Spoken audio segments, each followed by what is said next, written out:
Hello student,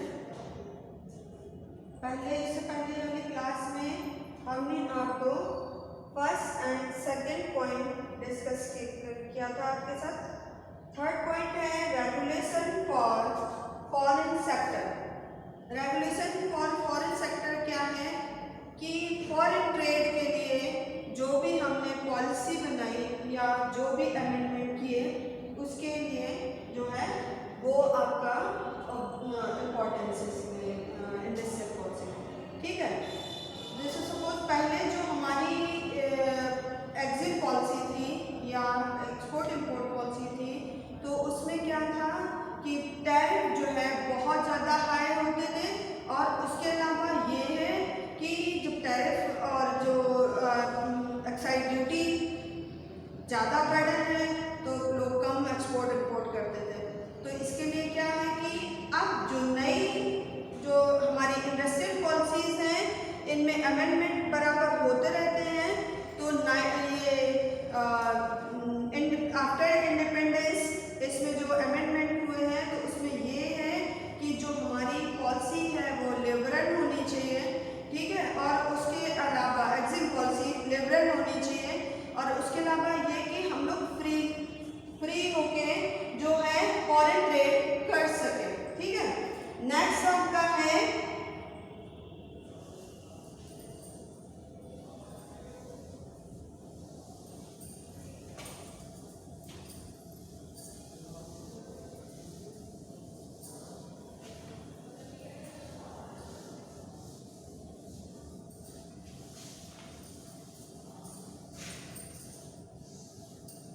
next topic आपका है industrial policy in free India. Industrial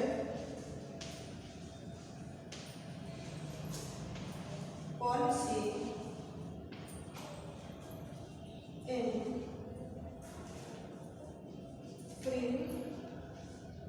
India,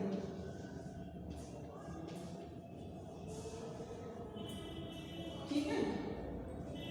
after independence industrial policy का क्या रूप था या क्या स्वरूप था ये हम डिस्कस करेंगे। तो सबसे पहले कि आफ्टर इंडिपेंडेंस हमारी 5 पॉलिसीज बनाई गई। तो फर्स्ट है जो हमारी 1948, नेक्स्ट 1956, नेक्स्ट 1977 एंड 1980, नेक्स्ट 1991, ठीक है। तो ये हमारी 5 पॉलिसी आफ्टर इंडिपेंडेंस, ठीक है। अब इसके बाद पहले हमारी इंडस्ट्रियल पॉलिसी बनी। इंडस्ट्रियल पॉलिसी बनाने के बाद जो भी हमने देखा कि हमारे किस तरह से हम दिक्कतें आ रही हैं पॉलिसी में, तो उसको फिर से चेंज करने के लिए या फिस्कल पॉलिसी से रिलेट करने के लिए 1951 में जो है 5 ईयर प्लान स्टार्ट किए गए, ठीक है। 5 ईयर प्लान,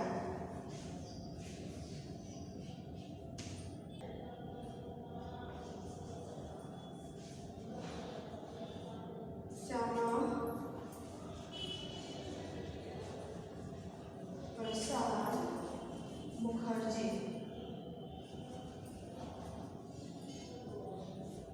ठीक है। ये जो हमारे फर्स्ट इंडस्ट्रियल पॉलिसी 1948 इन्होंने ही बनाई, ठीक है, या इनके द्वारा जो है वो निर्माण किया गया। तो इसमें जो मेन एम थे या कहेंगे कि मेन फीचर्स थे वो क्या क्या है। डॉक्टर श्यामा प्रसाद मुखर्जी उस समय 1948 में इंडस्ट्रियल मिनिस्टर भी थे, ठीक है। और नेक्स्ट जो इसके जो हम मेन फीचर्स कौन कौन से थे कि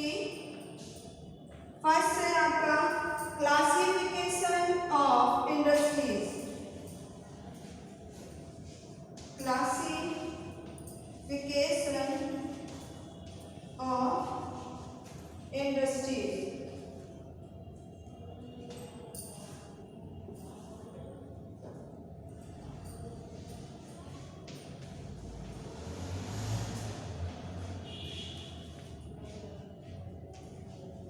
क्लासिफिकेशन ऑफ इंडस्ट्रीज, ये जो है मेन फीचर्स में आएगा आपका।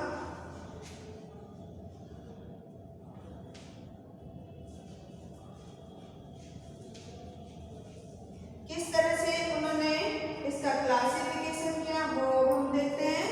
फर्स्ट है पब्लिक सेक्टर,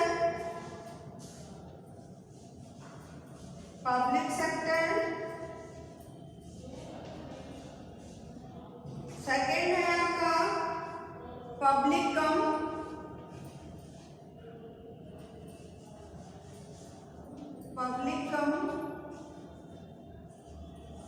प्राइवेट सेक्टर।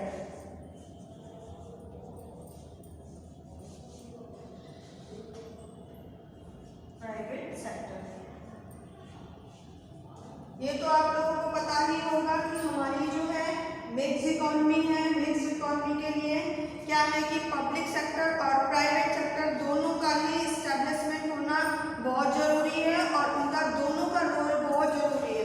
तो पहला है आपका पब्लिक सेक्टर।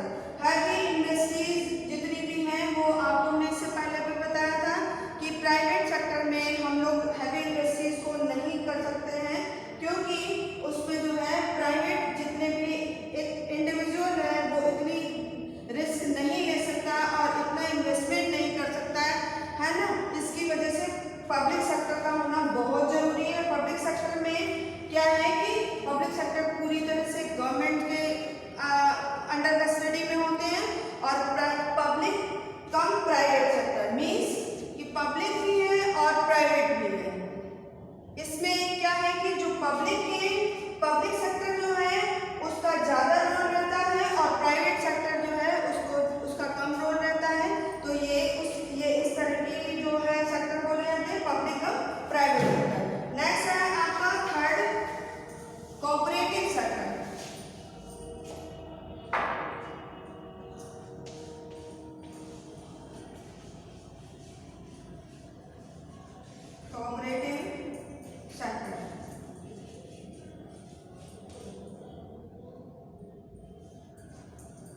ठीक है, तो ये आपका पहला पॉइंट था classification.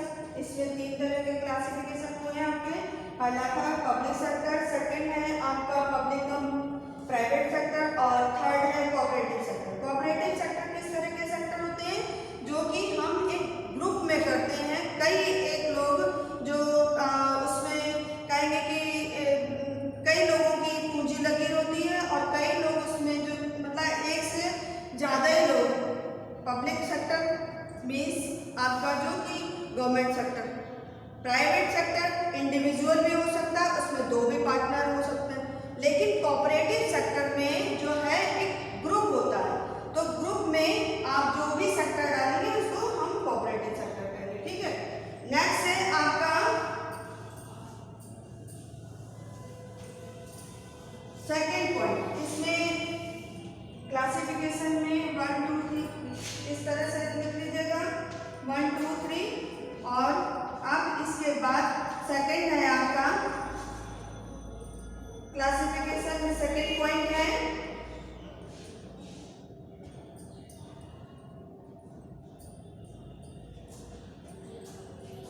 Cottage and small industries. Cottage and small industries.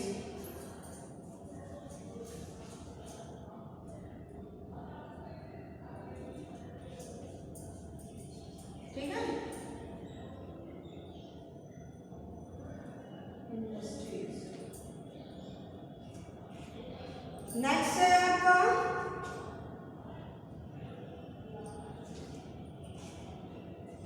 Cottage and small industries.